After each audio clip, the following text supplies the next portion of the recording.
bonjour Samuel, pouvez-vous vous présenter en quelques mots? Alors, je suis Samuel Laurens, j'ai fondé l'agence Analytics, Capinsight Analytics en 2010. Donc moi, j'arrive d'un parcours plutôt web agence, dans lequel je m'occupais effectivement de la data. Et aujourd'hui, on s'occupe au sein de l'agence que j'ai créée, on est un peu moins de 10. On s'occupe de l'analytics, donc de la mise en place de statistiques, et de l'amélioration de la performance digitale de nos clients. Merci, pouvez-vous nous parler un petit peu du year to date?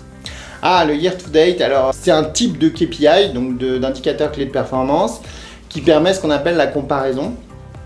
Et le year to date, c'est je prends le premier jour de l'année et puis je vais cumuler souvent jusqu'au jour de mon analyse, c'est-à-dire par exemple aujourd'hui.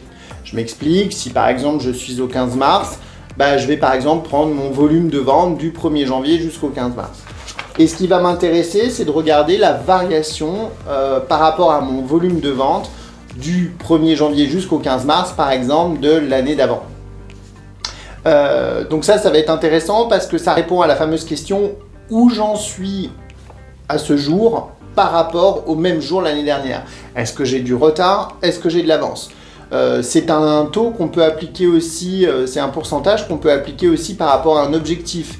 Souvent, les objectifs en management global, ils sont plutôt annuels. Donc, du coup, après, on les répartit suivant la saisonnalité dans l'année pour essayer effectivement d'être dans les clous. Donc, ça peut nous permettre aussi sur ce genre d'indicateur, en year to date, de voir si on est dans les clous de son objectif. Est-ce que j'ai de l'avance? Est-ce que je ne l'ai pas?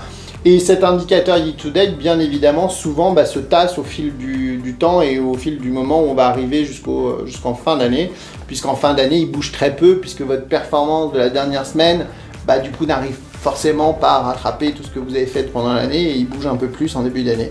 Il est assez intéressant, il fait partie des dispositifs d'indicateurs et de variations qu'on met en place pour nos clients pour qu'ils comprennent où ils en sont. Très bien, donc pour vous, c'est un des éléments indispensables pour la réussite dans le monde du e-commerce. En tout cas, pour la réussite d'un bon tableau de bord et de l'appréciation d'un indicateur.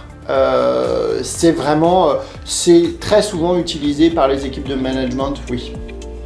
Très bien, et bien merci beaucoup Samuel pour la réponse aux questions. Et puis nous on se retrouve dans de prochaines vidéos sur l'analytics. Merci Quentin.